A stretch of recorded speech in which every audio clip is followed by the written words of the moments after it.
How to cancel your Shopify store. So the first thing you want to do is go to shopify.com and you want to log in. And once you've logged in, you now want to go to the top right hand corner with your initials, scroll down and go to manage account. When you get to a manage account, you want to go to the left hand side and select security. And then you want to scroll all the way to the bottom to devices. And here you want to check all the devices that you're logged into and you want to sign out of all of them. Once you've logged out of all the devices that are linked to your Shopify account, you want to scroll up and make sure that you have the authentication methods tab clicked on off. You don't want it enabled, you want it off. So once that's done, you want to head to the top left-hand corner and select Shopify. This will take you back to the main page.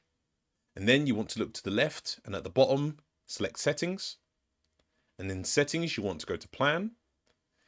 And here it will show you all the shops that you have available. Now, for this example, I don't have any shops available, so I'm going to show you an example. So what you should see here is the plans that you have, your next billing date, and if you're wanting to deactivate a store, at the bottom, there should be a button saying deactivate store. You want to click that.